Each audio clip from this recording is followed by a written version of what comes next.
Jeune Roger, qui est jeune finesseur, bienvenue à Espace Créatif aux Cultures. C'est comme ça, nous on vit notre vie. On achète tout, dernier cri. Fait de l'argent vite comme Sonic. Fuck tes rêves, nous on les nique. Nous on fume comme en Jamaïque. Nous on chill comme dans les tropiques.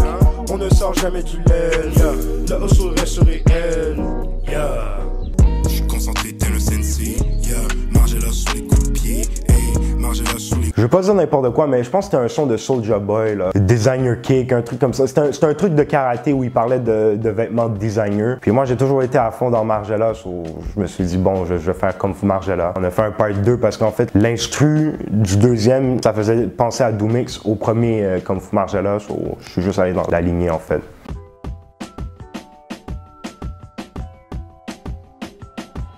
J'ai toujours porté Margella à fond. Là, je t'avoue, aujourd'hui, c'est pas un bon exemple. J'ai pas de Margella. Je portais des marques de designer, tout ça, comme quand j'étais en secondaire 4, là, quand j'avais comme 15 ans. Là. Moi, j'étais déjà à fond dans tout ça, genre. Puis je me faisais diss fort par les gens à mon école, genre. Comme les gens me traitaient de gay, genre, parce que j'avais des sacs MCM. C'était comme, ah, t'as des sacoches pour femmes, genre. C'était trop extravagant pour cette école-là. Mais shout out les gens du Mont-Saint-Louis.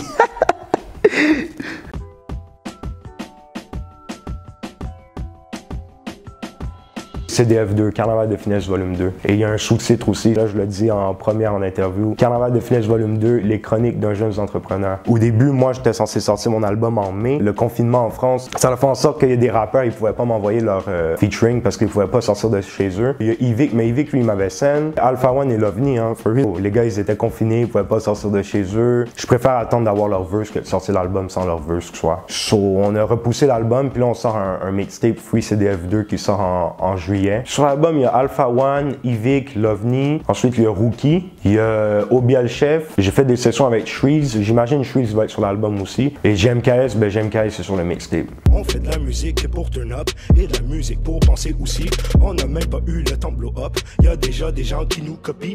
Tu sais, là, souvent, il y a des gars qui disent you can fuck my bitch, tout ça, mais c'est des blagues. Mais moi, j'ai une histoire qui m'est arrivée à Rennes, puis là j'ai compris qu'il y a des gens, c'est même pas des blagues, en fait, tu vois. J'ai fait un show à Rennes, c'était au 1988 Club. De la manière que la salle est faite, c'est comme il faut que tu passes par la salle pour aller dans le backstage, genre. Les gens à Rennes, en fait, ils ont capté que tous les artistes qui jouent à cette salle-là, ils doivent passer par la salle pour aller au backstage. So, ils savent où attendre les artistes s'ils veulent les rencontrer, tu vois. Puis là, il y a un gars qui m'attendait, genre. Il arrive avec sa Steph. Il est comme, yo, Roger. Putain, Roger, je te kiffe trop. Ah, franchement, ça fait trop plaisir de te voir ici à Rennes. Tiens, je te présente ma meuf. Tu peux la ramener avec toi à l'hôtel. Là, moi, je le regarde.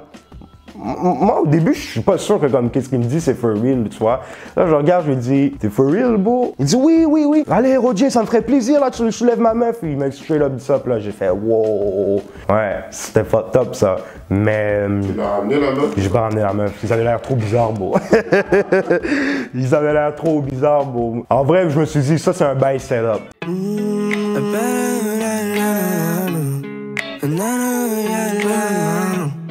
Un certain artiste qui est devenu gros qui faisait un première partie. Moi, je pense que je parle de Fouki. Ouais, t'es vif, t'es vif. Chante à Fouki. Ça, c'est les vrais blancs qui font les vraies choses. C'est fou, ça, quand j'y pense. C'est en 2016, ce show-là, je pense. Mais aujourd'hui, Fouki, il est là, il joue Metropolis en septembre, là. C'est fou, for real, chante à Fouki. Moi, quand j'allais au cégep, il y a des gars de mon cégep qui me parlaient de Fouki. Ils étaient comme, yo, il y a un gars, il s'appelle Fouki, il commence à rapper. So, ouais, ça fait longtemps que je le vois faire son shit, Fouki. Je suis dans de faire un feat éventuellement avec lui, tu vois, for sure. Que ça soit pour moi ou que ça soit pour lui. Non, c'est la famille Fouki, gros, chante à mon gars, on hésite.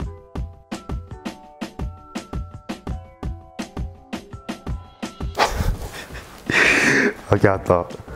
En plus, j'en ai eu un drôle là, tantôt là. Parce que j'ai mis un story là. Je vais t'envoyer le story comme ça, tu vas pouvoir le mettre dans la vidéo, tu vois. Moi j'ai écrit j'adore les bad bitches, mais est-ce que les bad bitches m'adorent, genre? Puis yo, les bad bitches sont deliver dans mon DM. J'ai reçu une vingtaine de DM là. On t'adore, Roger, on t'adore, Roger. Je suis peut-être pas une bad bitch, mais en tout cas, toi, je sais que je t'adore. Moi, je suis down avec ça, là, tu vois. C'est ce genre de move communautaire là. En même temps, je vais pas me mettre trop dans la sauce live parce que là, si je commence à dire des affaires là, il y a des meufs qui vont se dire, ah, mais là, tu parles à trop de nanana. Je vais pas m'expose live.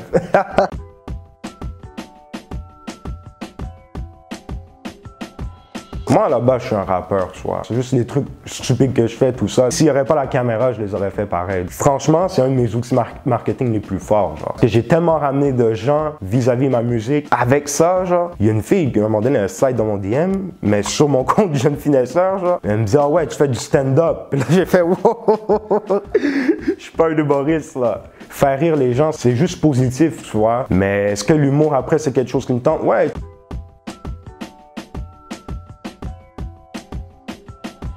La pause, plusieurs raisons en fait. Je suis juste rentré, j'avais plus d'inspiration, bro. Moi déjà, je move solo, tu vois, genre, j'ai même pas de manager encore. Donc quand tu t'occupes de tout, il y a des trucs que j'ai vécu solo, tu vois, genre en France, tout ça. La vie est rapide, bro, c'est vraiment ça, tu vois. Il y a trop de trucs qui se sont passés dans ma vie, puis j'ai pas eu le temps de tout voir ça défiler, tu vois. Puis on the side, il y avait des trucs aussi, comme par exemple, ma mère, elle a été diagnostiquée sclérose en plaques en, quoi, mai 2018. Il y a trop de trucs qui se sont passés dans ma vie que j'ai pas nécessairement pris le temps de voir ça passer, tu vois. Parce que j'étais trop dans le fast life de Montréal-Paris, Montréal-Paris, Montréal-Londres, Montréal-Bruxelles, tu comprends? Donc je suis déconnecté de ce qui se passe ici. 10e, à Paris je suis dans le 10e. Fais un bac au-dessus mon 5e, fais un bac au-dessus mon 6e. 10e, à Paris je suis dans le 10e. Wow. Mon weed préféré, PPP, ça c'est le classique, Pure Power Plant, Sativa. Le premier carnaval de finesse, ça fumait beaucoup de PPP. Tous mes growers font grow du PPP, s'il vous plaît. Moi, je suis un gros fumeur de shit aussi, tu vois. J'aime fumer de la wax aussi. Moi, je suis un gros fumeur de tout ce qui est THC, en fait. La weed de la SQDC, toi. Yo, beau, je suis jamais allé à la SQDC. Je sais pas si ça compte pour du dry snitch, là, qu'est-ce que je viens de dire, là, parce que, for real, s'il y a quelqu'un qui travaille à la SQDC qui check cette vidéo, step up, s'il te plaît. Tu vois que c'est chimique, tu vois que c'est fait dans le rush. Ils ont pas l'expertise encore. Au Canada, je pense qu'on est parmi les leaders mondiaux du weed, en termes de le weed médical qu'on fait, là. Moi, je trouve ça fou qu'on soit qualifié pour faire parmi le meilleur weed au monde, puis après, le weed qui est disponible légal, c'est de la vraie merde, genre. Mais vraiment, le weed légal médical, ça n'a rien à voir avec le weed de la SQDC, genre, c'est complètement différent, là. Si vous venez en voyage à Montréal dans le but de fumer du weed, faut pas aller à la SQDC. Conseil numéro 1. BMX5 Saint-Laurent, je suis à l'avant du truck avec Road J. Mets du respect sur le V, tout est noir, j'ai lunettes teintées sur le nez. Ça, c'est la fameuse histoire, là.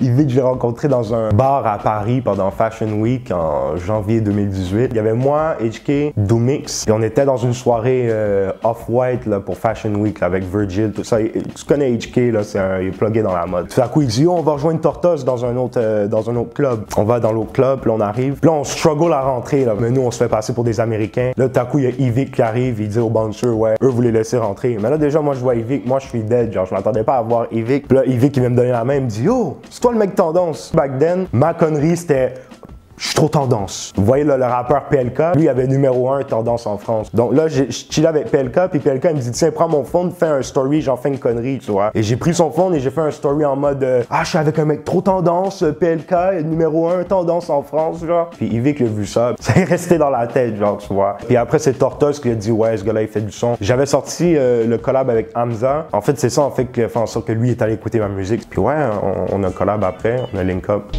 BMX5 sur les champs, je suis à l'avant du whip avec Yvick. BMX5 sur les champs, je suis à l'avant du whip avec Yvick.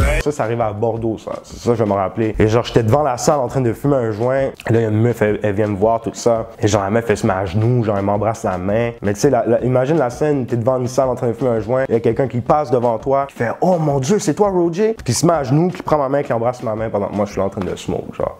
Tu vois, de shit. Puis tu sais, c'est quoi qui est fou? C'est que quand c'est des trucs comme ça arrivent, je comprends pourquoi il y a des artistes qui perdent la tête après, tu vois. Parce que j'ai l'impression que plus tu avances, plus tu perds de contacts normaux avec les humains, genre. On est good, là.